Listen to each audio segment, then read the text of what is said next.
What's going on, everybody? Welcome into the Lakers Outsiders podcast. It's been a little while for me personally. You probably recognize the two that I'm with. I'm Gary Kester.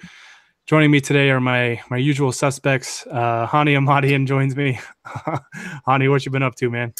Not a whole lot. Just hating life because of school and all that good stuff. But Scheduled tweet? Yeah, for real.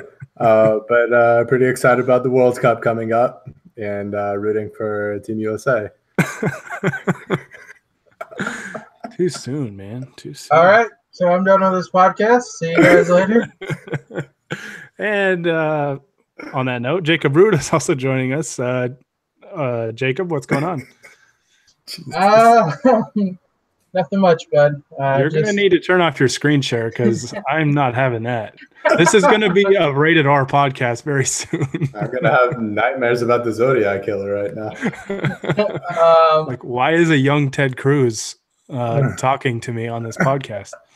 Listen, all I know is within, 10 days, you'll be cheering for young Ted Cruz in a Lakers jersey. So I'll be cheering for young Ted Cruz to get traded to the Boston Celtics.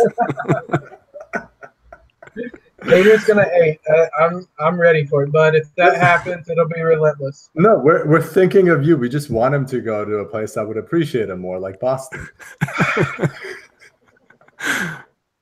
I feel attacked. I did not sign up for this. I mean, you kind of do, but anyways, yeah, we're not going to talk about the draft today. We might get into it with the questions at the end, but we're going to talk today about a certain free agent that is going to kind of command the entire market. You might have heard of him. His name's LeBron James. Oh my.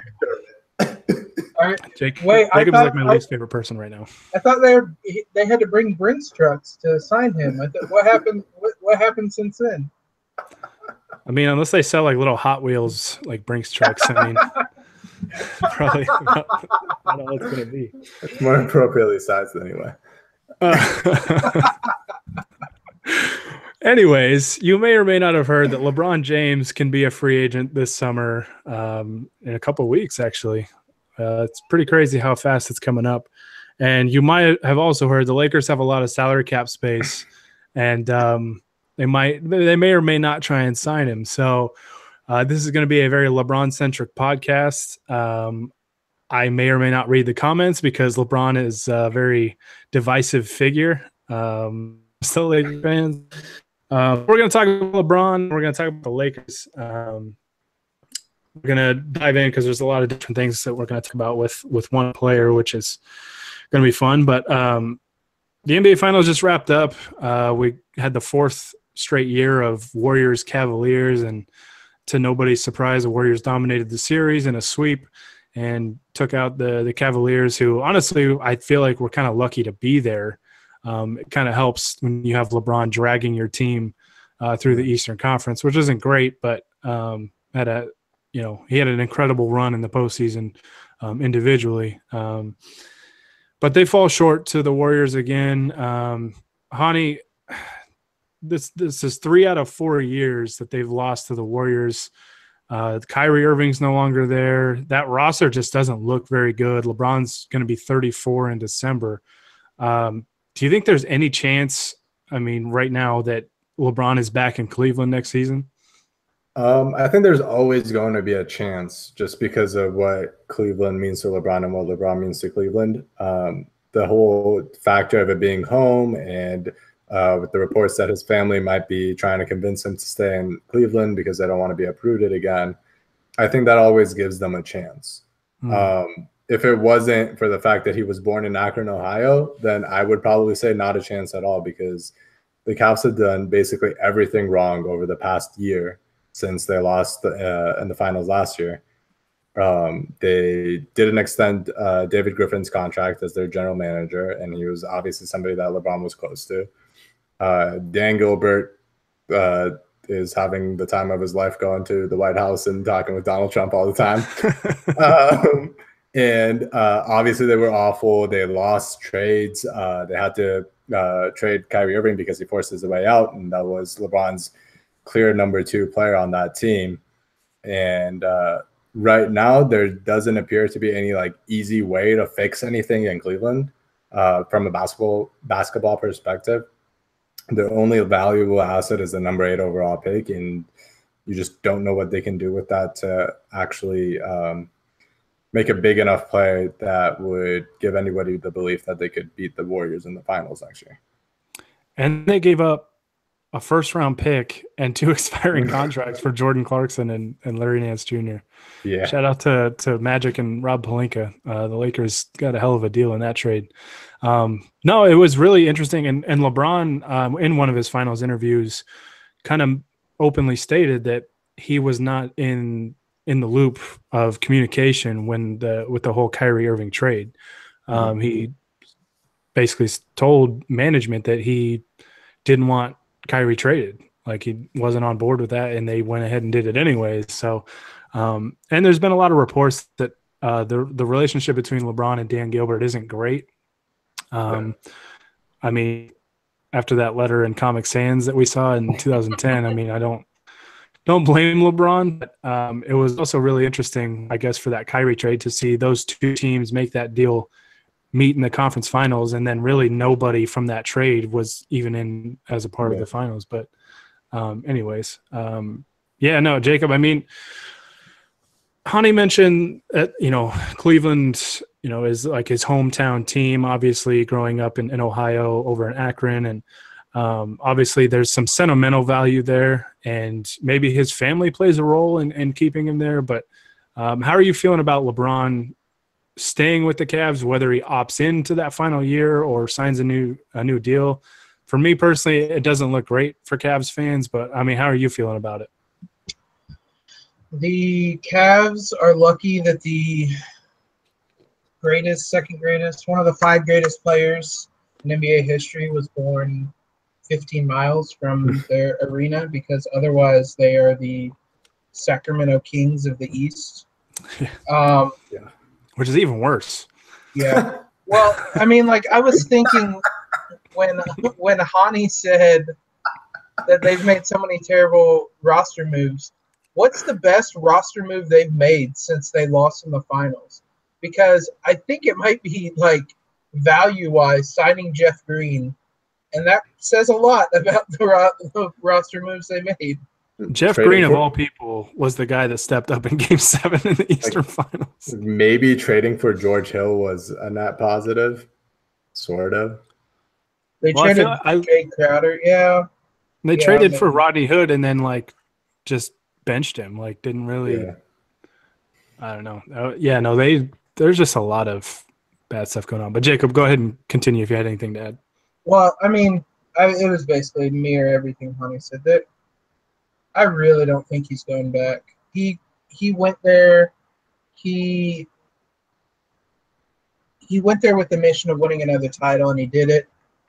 He also kind of went there under the premise that he was retiring there, but I don't think even he could have predicted things. Like, it's not even that the relationship with Dan Gilbert and him has, like, stayed bad. Like, it's gotten worse. So I really think he's gone, whether it's to the Lakers, the Rockets, wherever, Philly. I'm not sure, but I mean, he did what he said he was going to do. He did what he was set out to do, even when he was in his first stint in Cleveland. He got him their title. He can leave, and I don't think any Cavalier fan would blame him at this point. Yeah, I mean, the title that they got to, I mean, obviously ended Cleveland's, I think it was a 52-year drought without a title. But just the fashion that they did it, being the first team ever to come back from a 3-1 deficit in the finals, winning Game 7 on the road, and, what was an epic, final game. Yeah, I mean, he doesn't owe them anything else. And they're just in such a tough spot because, they don't, I don't know what their cap situation looks like, but I know they don't have money to go out and add pieces. And, with the number 8 pick, that pick isn't enough to really swing a deal to land another star to come in and help. I mean, really, they've got Kevin Love, LeBron, and that's about it in terms of attractive pieces. And I don't even know how attractive Kevin Love is anymore. Yeah, and then the number 8 pick. I mean, and that pick loses a lot of value after it's been made. I think Yeah. a team would want to trade for that, knowing that it's their selection. So, Yeah. I mean, unless a guy like one of the top prospects falls, it just doesn't look good. It doesn't. That's a really tough situation for the Cleveland front office to be in, but they've kind of put themselves in it. Letting go of David Griffin when David Griffin I thought did a really, really good job. Kind of assembling that team and getting some of the necessary pieces. But I can't help but think that LeBron had one foot out the door as soon as J.R. Smith dribbled that ball out in game 1. I don't know. It doesn't look good for Cleveland just because I just don't see really it's going to take almost a miracle to make that team drastically better in the course of one off season. So I'm adding it up real quick right here. They have well over 100 million. Well, not well over $101.4 million guaranteed for next season, and that's not even counting LeBron. Yeah. They're way over the cap. Or what they will have to pay Rodney Hood. So there's nothing they can do. Yeah. I mean, with the Tristan Thompson deal and the J.R. Smith deal and just, Clarkson. George Hill's making $18 million next year. George Hill will be their George Hill will be their 4th highest paid player next year, and he's making $18 million. Yeah, so it's not a good situation for him or for Cleveland to be in, and because I don't know how you sell LeBron on. I mean, I really think the only way he goes back to Cleveland is if his family convinces him to stay, and they want to just finish it out there or whatever. But well, if he leaves, let's talk about some destinations. Vegas.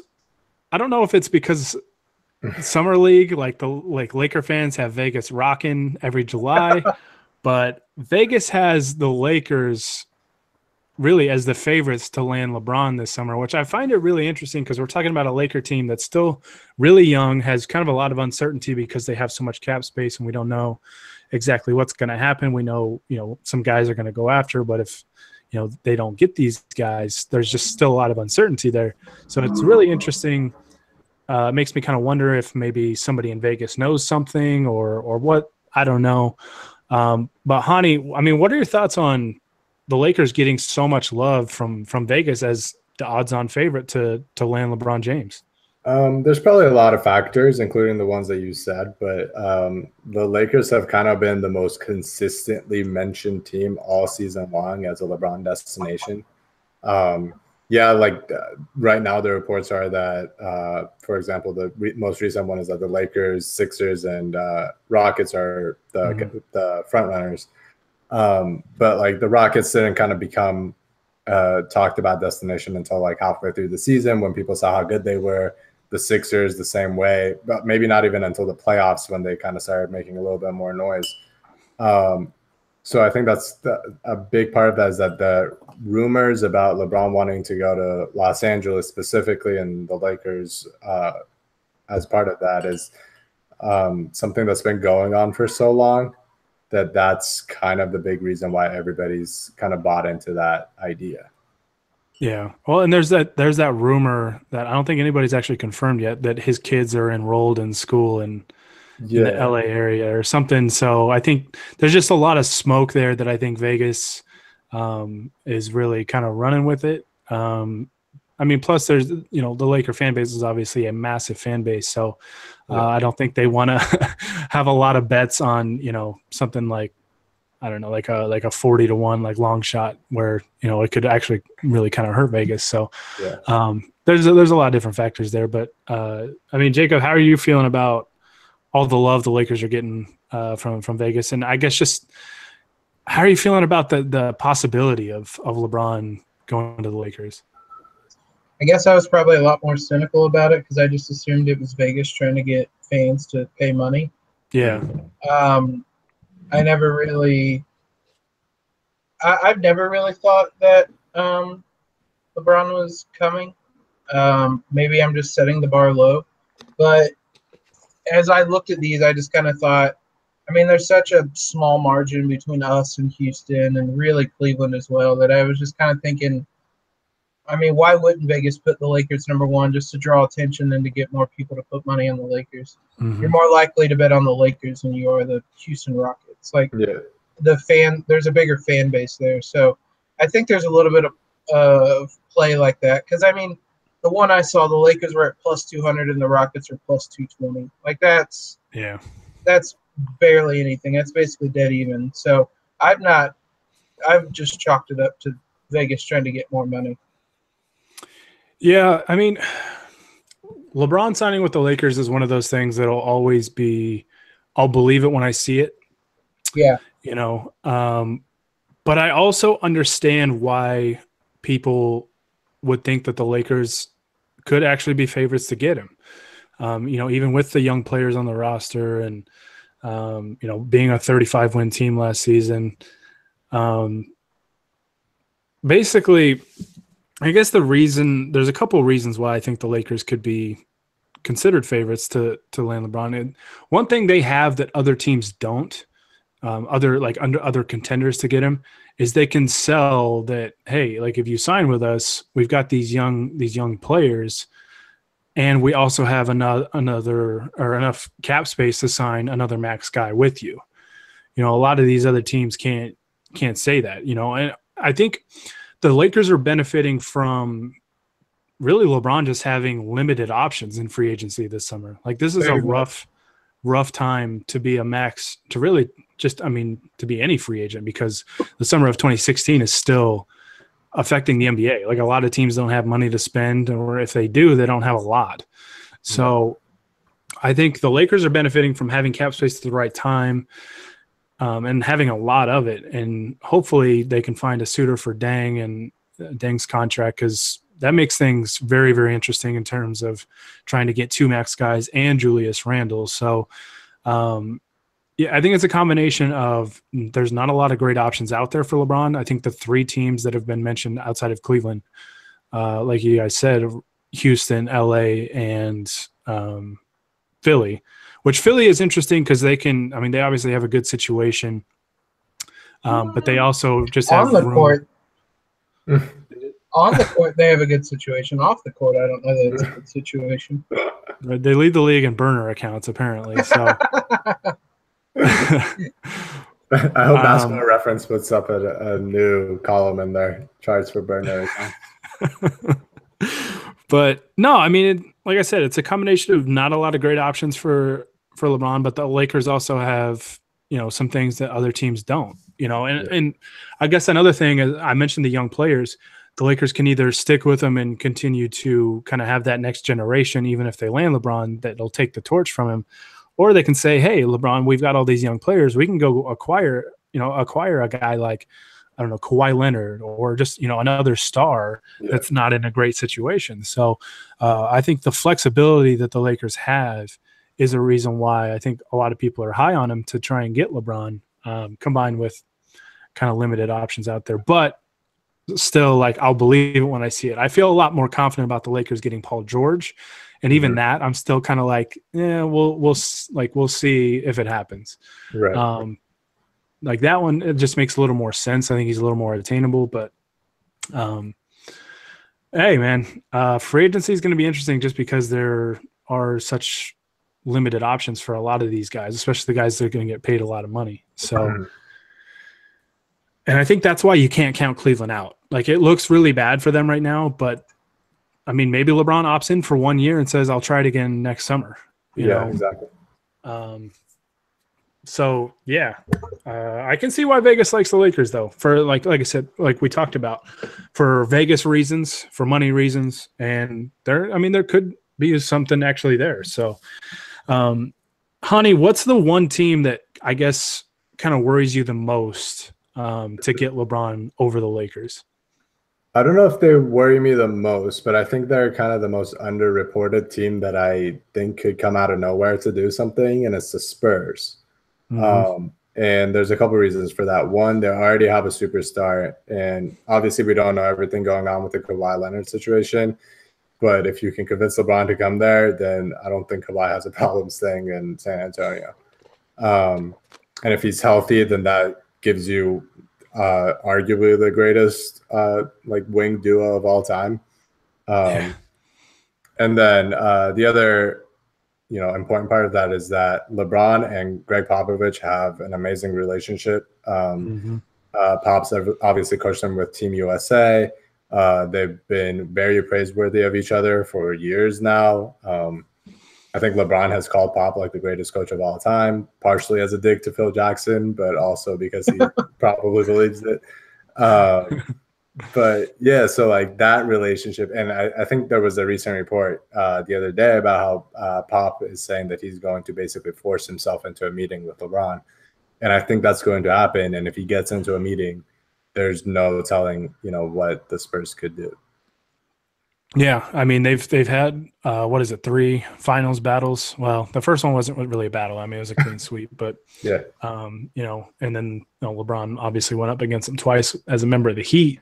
Yeah, but yeah, that respect is definitely there. Like you clearly can see it. I mean, I think I remember the 2013 finals, the one that the Heat won. The way those two embraced each other after Game 7. You could just tell there's such a level of mutual respect there that, yeah, I agree with you on it. I think, the Spurs are kind of a dark horse, the team that nobody's really talking about. But, I mean, if Popovich wants him, man, I mean, he's gonna fight like hell to get him. And, yeah. And that's they don't really – they don't really have the cap space right now, but it's not super difficult for them to get it. Like, they have to basically move, I think, maybe the biggest contracts that they could move is Powell and Patty Mills. And if they move those two and renounce all their free agents, which I guess the most important one is Tony Parker, who's washed up at this point, then you have the money to sign LeBron outright. Right. Yeah, no, they can definitely their situation's a little easier to create the room that they need to than it is for some other teams. Jacob, what's the one team that kind of worries you the most besides San Antonio? Well, I wasn't even going to say them, so that was the one I was going to say is another Texas team. And it's the one I've said since the very beginning. Is I've always thought Houston was and I still think they're probably the favorite to land LeBron. Him and Chris Paul are good friends. The Rockets were. I mean, they may have been the better team in the Western Conference Finals. If not for Paul's injury, they might have been the team to win it this year. So they're right there. So I've always thought they were the favorites. They have a lot they have to do with their cap space. But Daryl Morey, if there's any GM in the league that can do it, it would be him. So I've definitely not ruled them out in any way. I still think that they're the favorite to land him. Yeah, I was gonna say with the Rockets, it's really tough for them, and especially because, I mean, they basically have to get a deal done before free agency, because it's incredibly difficult if they don't, because of Chris Paul's money and James Harden are already on his max. He's got a super max that's going to really kick into effect, I think, after next season. But yeah, they've got a lot of money on the books, which is Harden and Chris Paul, assuming Chris Paul does go back there, and moving that Ryan Anderson contract. I mean, that's $20 million a year over the next 2 years. We think the Deng contract, well, Deng is $18 million and he doesn't ever play. Anderson can at least shoot the ball, but I mean, it's still a terrible contract to try and move. I think they'd have an easier time moving, Eric Gordon or PJ Tucker, but those are two key guys in their rotation. Basically, the only realistic way they can do this is with a signing trade, because if they want to sign LeBron outright, as far as I can tell, I kind of did the math last night, I believe. They literally have to get rid of every person on their team except for Chris Paul and James Harden. Right. That's your team. And then you just fill it out with minimum deals and whatever exceptions that they have. They can do a sign-in trade, but that would be banking on the idea that the Cavs would accept Ryan Anderson and whatever else and picks, or that you can get a third team involved that would kind of help facilitate that. Yeah. I was going to say they're definitely, I think, would need a third or maybe even a fourth team to do that, because I don't like, if I'm Cleveland and LeBron's leaving, I'm saying like I'm not taking Ryan Anderson's contract just so you can go there, because you'd be paying a ton of payroll to be a very bad team. Exactly. And that's the issue. Like everybody kind of brings up that the Cavs did do that when LeBron wanted to go to Miami. They did accept a sign and trade to make it easier for the Heat to do that. But they weren't getting contracts back. They were just getting they got picks. Like even I don't know what contracts they did get back to make it possible, but I'm sure they weren't Ryan Anderson level contracts. Yeah. And Dan Gilbert is kind of famous for being kind of a cheap owner anyway. So why would he pay however much in luxury tax money for a team whose best player is Kevin Love and like is probably going to be a lottery pick? Yeah, and I mean, honestly, I think if LeBron leaves, Kevin Love gets traded. Like they just bought him out. There's just really no need to. I mean, you might as well trade Kevin Love while you can. So Kevin Love might be traded even if LeBron stays. Yeah, like I wouldn't put it past them to just mix things up. Like that might be part of the agreement. Is like we can't just run it back with this team again. Like we have to shake it up. Which is funny because like I think getting Kevin Love was a big reason why LeBron went back.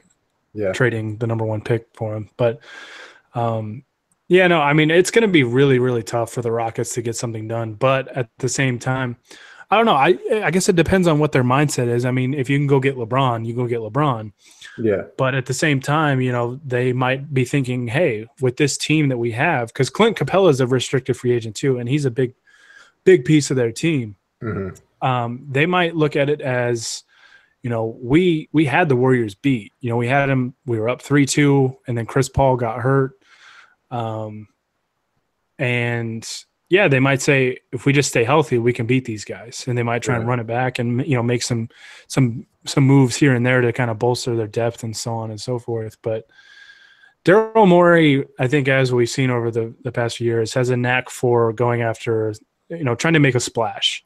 Mm-hmm. And I think he's very good at it, So whether it's the James Harden trade or signing Dwight Howard or the Chris Paul trade, the guy has the knack for it. He's very good at making things happen. And he takes risks. Because, remember when that year when they had the possibility of signing Chris Bosh, and they ended up like trading picks and players to free up that cap space, even though they didn't have a guarantee that they were going to get Bosh. And then they ended up not getting him. So he takes those kinds of risks if he thinks that they're worthwhile. They amnestied Luis Scola to get I think it was Dwight Howard, and then they didn't even get Dwight Howard or something along those lines. Yeah, he's definitely done that before. One other thing, this is what I thought was the case when LeBron went to Miami, the Heat traded 2 first-round picks, 2 second-round picks, and had a pick swap. But Cleveland only did it so they could get a traded player exception. Yeah. I can't see them doing a sign and trade in this scenario. Yeah, I don't know. It's really, really tough for them. I mean, I'm still watching out for Philly just because LeBron has that relationship with Ben Simmons. They obviously share the same agent. I mean, plus Philly looked very promising this year. As much as their fans drive me nuts in our mentions all the time, always wondering what's going on with the Laker core. Their team was really good. They got a series victory under their belt. They've got a good coach in Brett Brown. But yeah, they got to get their front office situation figured out. Get somebody that doesn't have access to Twitter, I would assume, or their wife isn't on Twitter or whatever. But I mean, they've got Joel Embiid, they've got Ben Simmons. I mean, they've got some good pieces there. So if you add in LeBron, and especially because it would give them a chance to stay in the Eastern Conference, which is clearly the lesser of the 2 conferences. And I mean, if he goes there, I mean, you're talking about probably 2 legitimate threats with Boston, obviously probably going to be healthy next year, and then Philly, and then Toronto will probably still be there. Like, sorry, honey, but I mean, we go through this all the time. Every time they run into LeBron, it's the same ending. Oh, did something happen with the Raptors this year? I thought this was their year. No, they were. It was the rebuilding year. Oh, okay. I could have swore that this was their year. They had those big regular season wins against the Cavaliers, right? I don't remember that actually. Okay. I did not plan to sabotage Hani on this pod, but I still can't stop laughing. I still believe in the Toronto Raptors. I don't care. All right. So, yeah, I mean, and then everything will be okay. That's all. I wouldn't be surprised if there's a team or two out there that enters the LeBron sweepstakes that nobody's thinking about, like a team that tries to make some moves to free up some space, some cap space or whatever, or acquires a star and then all of a sudden, might be more appealing. A lot's going to happen. I think a lot's going to happen in the next couple of weeks. Hopefully, though, I guess my thing is I just hope LeBron doesn't take a long time to decide, because I think the market is going to depend solely on where he goes. Yeah. I mean, we've seen that in years past. Like the top 2 or 3 free agents kind of hold everything up, and once they pick teams, everything starts to get rolling. So, right. But if the Lakers do sign LeBron James, let's talk about the Lakers' options on if they get him. Obviously, they'll still have cap space to sign another max guy, or they can try and bring back Julius Randle. Honey, I guess what would you expect the Lakers to do? What do you think their mindset would be if LeBron says I'll sign? And let's assume, just for the time being, they don't have another star locked in to come with him. I think so. I think if LeBron comes, it will be on the condition of playing with other stars. And I don't think there's any other way the Lakers get him, because they're just not a good enough team right now to attract a player of his value. But because they have that space and they have all these rumors with like a Paul George, I think the ideal case for both the Lakers and for LeBron would be they sign Paul George and LeBron and they trade for a guy like Kawhi. And if that happens, we've kind of done the math. There's no way Randall comes back if that happens. Just the money wouldn't work. But if they lock it up in time, they would outright sign LeBron and Paul George and then use the Deng contract and whatever assets that the Spurs want to get Kawhi. And then now you're looking at a team that's probably has Lonzo at point guard and then LeBron, Paul George, and Kawhi in some weird formation as your next 3. And then some big guy, like, for example, if they bring back Brook, or any other center really, and then just fill it out with veteran minimum deals for your bench and see what you can do from there. Yeah. Jacob, we saw a couple of guys get mentioned as untouchables. A couple of the young guys get mentioned as untouchables last offseason. And it made sense. The Lakers were still rebuilding and all this stuff as they were kind of starting their plan to create cap space to go after 2 max guys. There's been rumors that nobody is really untouchable anymore. Do you think any of the young guys would still be untouchable even if the Lakers sign LeBron? No, I think if they sign LeBron, that just takes away the untouchable kind of label. Because then you're entering a win now mode where, as promising as Lonzo and Ingram are, maybe Lonzo, I don't think Ingram is probably ready for title contending level of role playing. I'm sure that's a conversation they'll have in the meeting, whether the Lakers intend to bring LeBron and PG and run it back with the core so that they have a team for the future and for the now. I don't think so. I think if LeBron signs, like Connie said, it's probably with PG, and I think the next move is going all out for Kawhi. And if not him, I think that they just kind of take a look over the landscape of the NBA and find some other superstar to go after. But I wouldn't label anybody as untouchable. If you're trading Lonzo or Ingram, though, you better be getting a player like Kawhi, like a top 10, top 5 player in the league. Though. Yeah. I actually think Lonzo would still be untouchable. Yeah. Because I think he's probably the young guy, maybe Ingram, I guess, but I feel like LeBron has a certain level of respect for Lonzo. We saw the he kind of seeked out Lonzo specifically after that game in Cleveland and just talked to him and, gave him advice and stuff. At least that's what it sounded like from the audio. But he mentioned in his press conference after game 4, I think is what it was. He was asked about type of players or something that he'd like to play with. And he mentioned, like high IQ guys that can see things unfolding before they happen. And it's like, that's Lonzo to a T. I mean, Yeah. That's who Lonzo Ball is. He's very, very, he's a very smart player, obviously a great passer. And there's been a lot of talk about LeBron wanting to play off the ball more. And I think with Lonzo still kind of facilitating the offense a little bit, I feel like he would still be untouchable. And I especially think because Magic and Pelinka, I still think the world of him. I mean, he was their first draft pick, and I kind of feel like they would have taken him number 1 if they had the number 1 pick last year. I think they coveted him that much. And yeah, I think he would still be untouchable. A little part of me thinks Ingram still would be too, because I think Magic really, really likes Ingram. But I mean, if those two are untouchable, I don't know what exactly you can get back. I mean, Kuzma's a very intriguing piece. Josh Hart, I think, is a good piece. Julius Randle, would have to be sign and trade, I guess, unless he takes his qualifying offer, which I don't know exactly the rules on the CBA. If a player takes qualifying offer, usually with a new deal, you have to wait until like December 15th.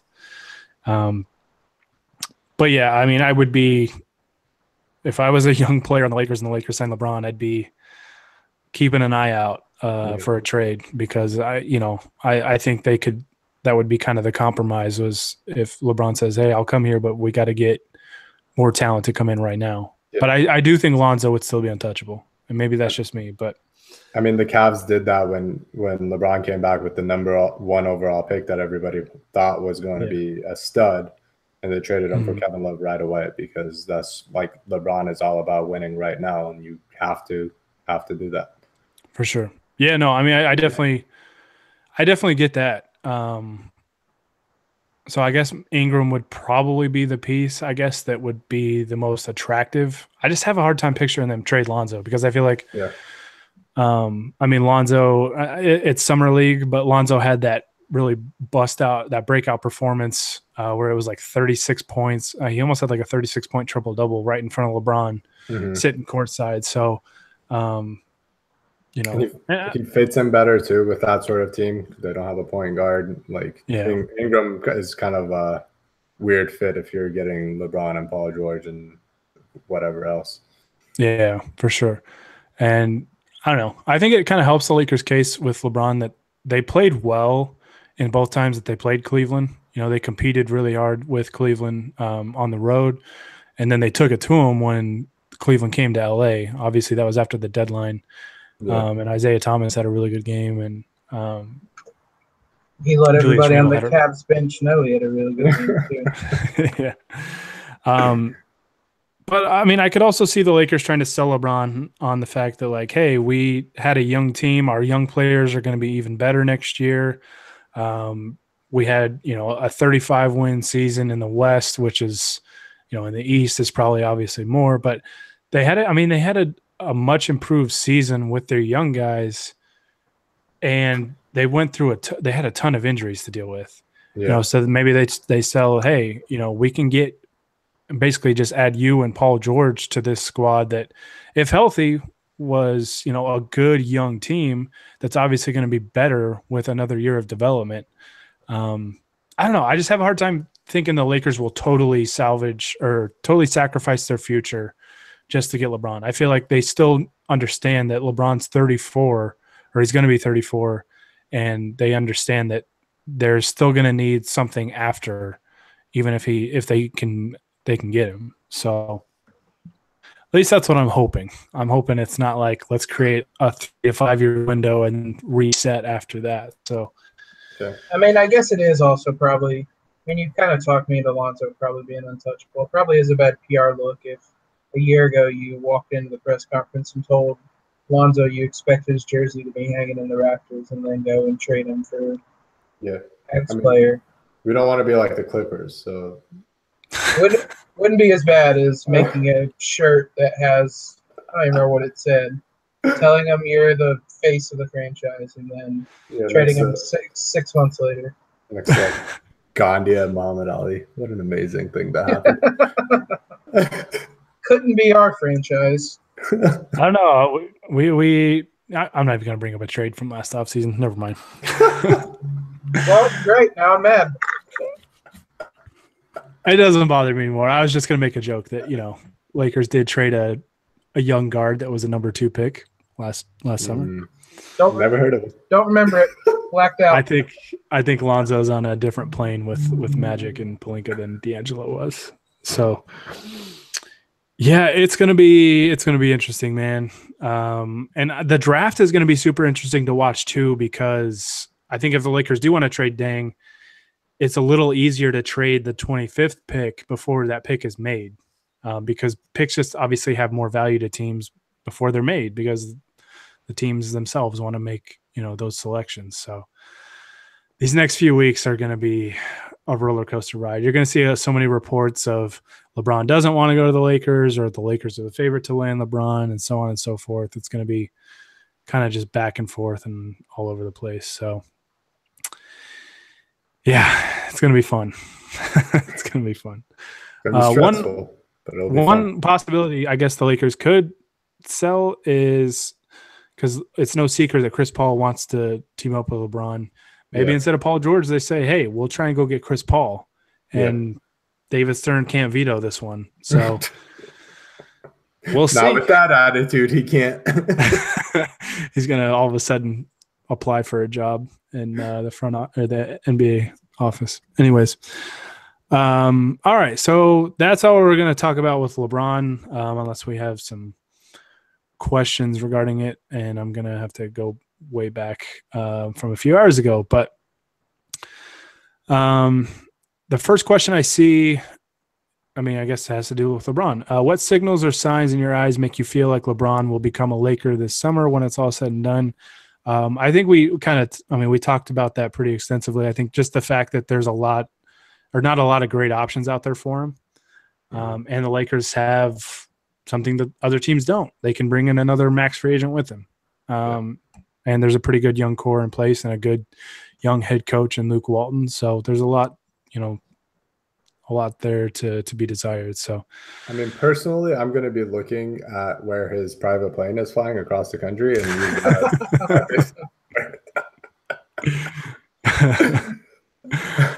And next question is, what will Laker Photoshoppers do once actual photos of our super team are officially released? There's always like a star player that's not in an ideal situation that we can make Photoshops of, right?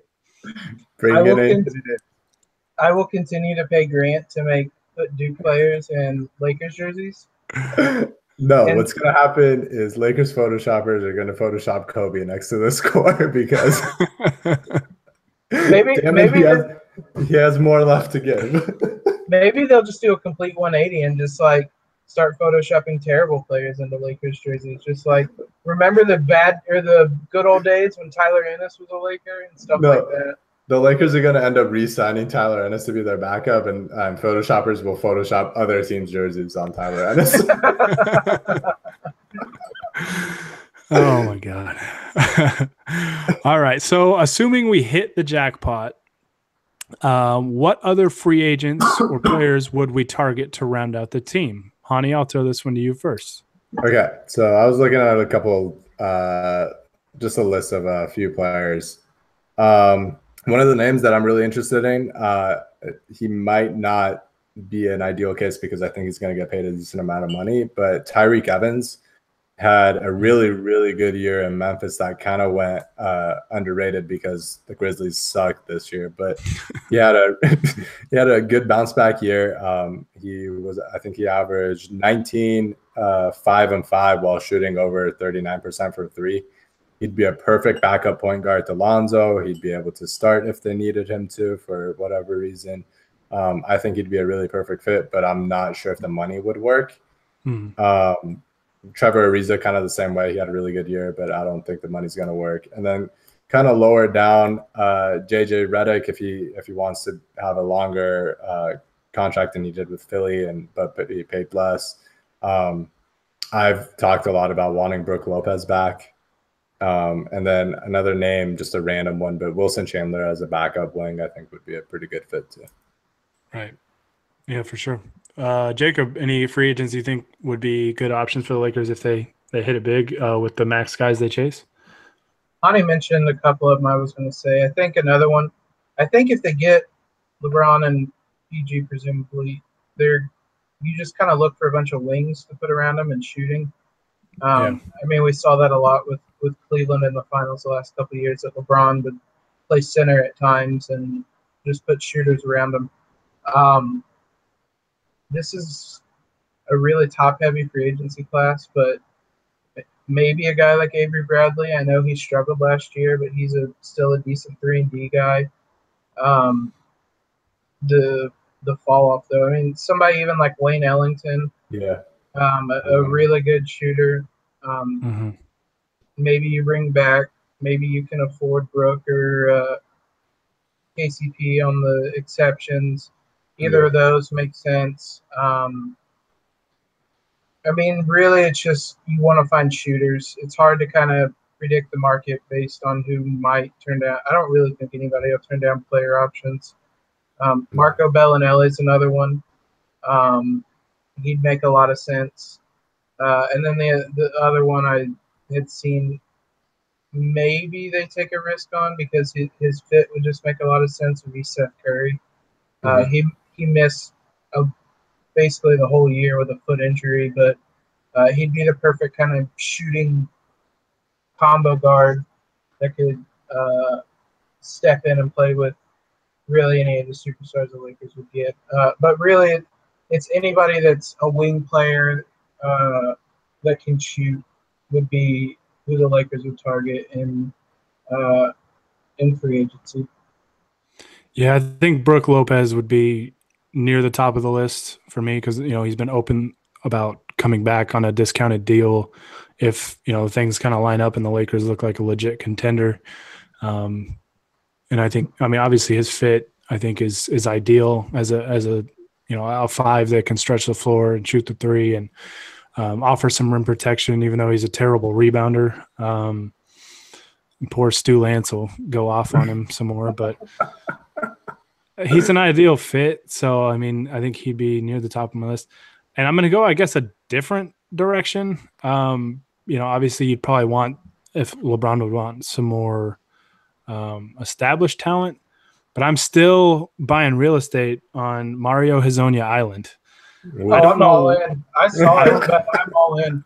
No. I don't know what his market value is going to be like. I thought it was hilarious that as soon as Orlando said, we don't want you anymore, we're not going to pick up your option, he started playing really well.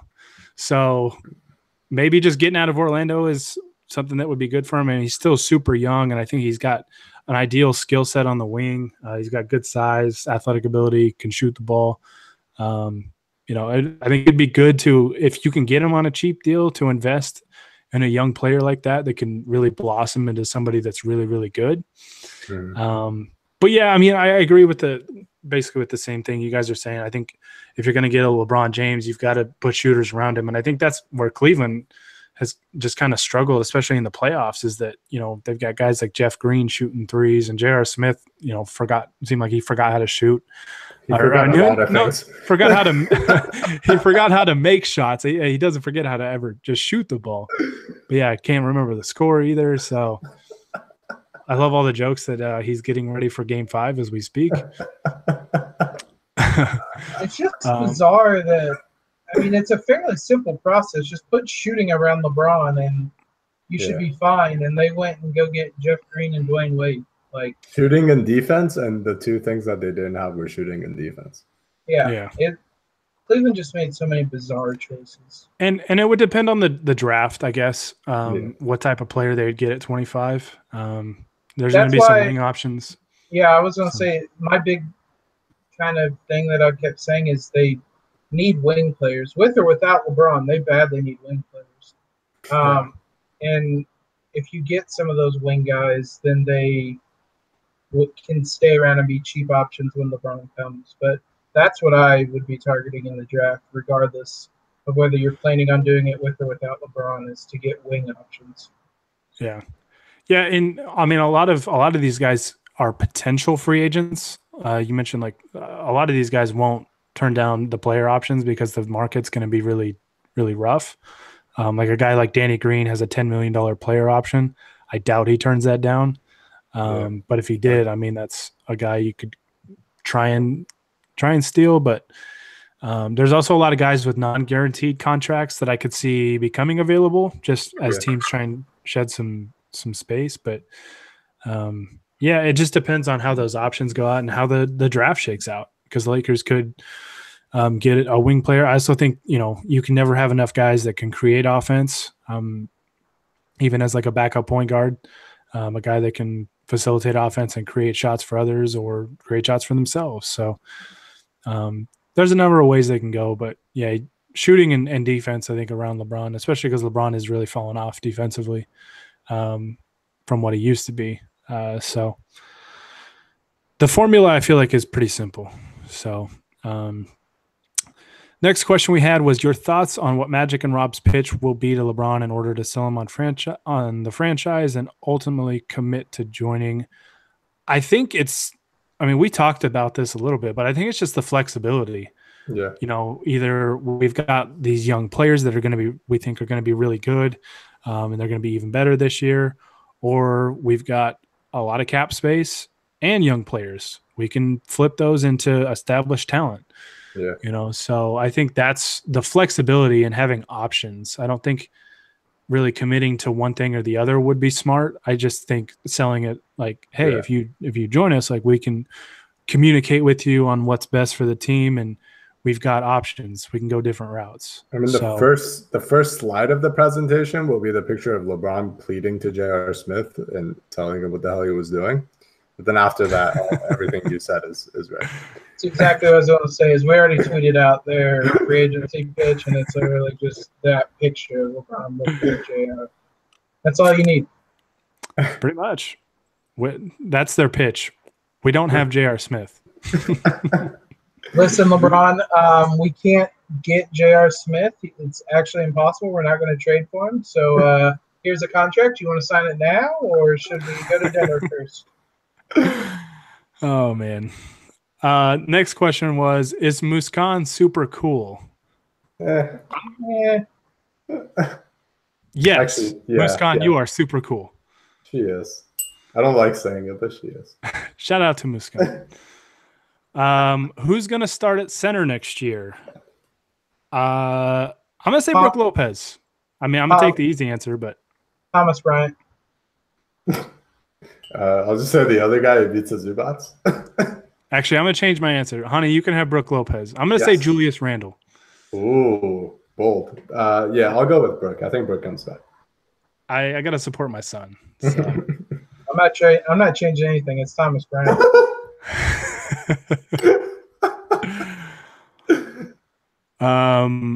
Okay, we got, looks like 2 questions left. We were asked, do you think Channing Frye comes back next year?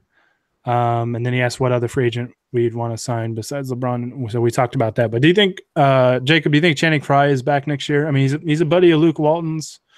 Kind of an interesting question. 100%. Well, he fits the mold of maybe he's the future coach. He's an Arizona graduate, and that's apparently the only requirement you need to be a coach. But there's a vacancy right now. Opening. Take Jud Bush's spot. Yeah, exactly. But no, I mean, he makes a lot of sense for the play style the Lakers want. I thought he was decent in the games he played. He can kind of take the Corey Brewer mentorship role on a lot smaller contract. He played with LeBron. Maybe he can. Yeah. I don't know how close he is to LeBron, but maybe he can be a part of the pitch. Yeah, there's just a lot of reason it makes a lot of sense. I think he was pretty close to LeBron, and that's why, like, I think if LeBron comes back, he's back. If not, then it's kind of up in the air. Yeah. Yeah, I think I mean, unless he gets offered, more money elsewhere, I think he at least gets a camp invite. Yeah. Because I think he's a quality veteran presence, and a guy that can stretch the floor and offer some shooting. Which obviously, if the Lakers do get LeBron, they're going to need, even if it's just spot minutes. Having enough shooting is always always a good thing. So. And I think he'd be a really good mentor for a guy like Thomas Bryant, who sort of plays like him, just kind of helping him figure out his spots and like how to get open and all that sort of thing. I think he'd be useful for that. For sure. All right, the last question we got is from our boy Justin Russo, and it's not a LeBron-related question. It is actually a draft-related question. Hani, I guess I'll throw it to you first. I don't know if you're prepared for this question, but very much not. If not, you can throw it to Jacob.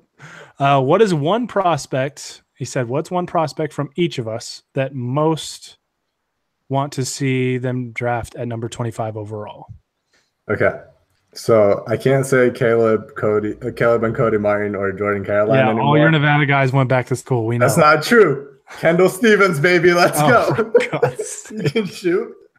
I 100% knew that was going to be the answer. I knew it. He's a very good shooter. I can attest to that.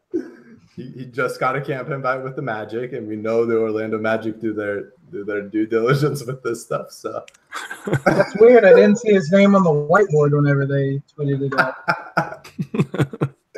That's who they're trading Aaron Gordon for. Gotcha. I guess you probably want a real answer. That'd be cool, I guess. We've done a lot of profiles on the site on a whole lot of guys. Like I said, I think probably my top three right now would be, I'm really high on Kyrie Thomas, and he especially makes sense if we get LeBron and PG. He's a 3-and-D point guard, basically. And he's 6'4", but has a 6'11" wingspan. His defensive player of the year in the I'm blanking on whatever conference Creighton plays in, AAC, I think. But regardless, he was defensive player of the year in the conference. And then the other two are just wing players. Keita Bates-Diop, I've been high on all year. And don't let Gary hear this, but Chandler Hutchison, I would like on the team as well. Unbelievable. I guess I could be nice based off that answer, but I'm not going to be. My player, 100% don't expect you to say a Duke player. It's okay. My player that I want the Lakers to draft at number 25 is anybody but Grayson Allen. So hey, I want to change my answer to that. No, if I had to give three players, I guess obviously I'm high on Hutchison because I got to watch him play a lot over these last 4 years, and I love the kid's work ethic and how everybody around the team talked about his character and how hard he works. And I mean, it showed, that he improved on a lot of different things. Plus, I mean, I think he's, an ideal wing guy that can score off the bench and be a good rotation player. And if you want my breakdown on Hutchison, shameless plug, it's my pinned tweet, so you can go check it out. Another guy I really like is DeAnthony Melton from USC. I love his defensive game. He is really, really good on defense, and I think he has potential as a shooter. So that's another guy to keep an eye on. And then if I had to pick a third guy, I would probably, this is a guy that I think a lot of Lakers Twitter has talked about. That's Kevin Huerter from Maryland. 6'6" shooting guard, I think can play the 2 or the 3. Has some potential on defense, kind of showed some flashes, although I think he's still going to take his lumps on that end. But a guy that can be a really, really good shooter, has a pretty quick release. I think has good footwork coming off the screens, and shown some playmaking and not just stuff that's kind of basic reads. I think, he's made some complex reads and made some, he has some really nice work on tape with his passing ability. So, but there's a number of guys I think in that range that the Lakers could get a good player. I think like Dante DiVincenzo is another quality guy. Melvin Frazier. There's a lot of guys. I mean, you can go down the list, and draft night's always weird because there's always a player or two that falls that nobody expected to fall, and then there's a guy that gets picked way early that nobody thought. Shout out to Thon Maker. So, I mean, another guy the Lakers have been linked to that I'm keeping an eye on is Mitchell Robinson, the center. That's very long and very athletic. Guy that has a lot of upside, but I think would need some time to develop. It'd be a very long-term. That's why I've always been kind of. I guess it just depends on what the Lakers' strategy is going to be this draft. If they're going to go in it looking for guys that can contribute right away, and maybe guys that can contribute with LeBron and PG, I don't think Robinson would be that pick because I don't think he's necessarily close. But that being said, there might not be a guy with more upside that would be available in that range than Mitchell Robinson. He is, just watching some of his videos, he's crazy athletic.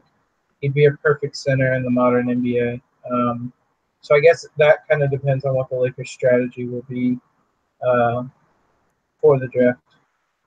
My only thing I'm going to say to that is Thomas Bryant better. My man. This is the only podcast in our entire history that Jacob and I end on good terms.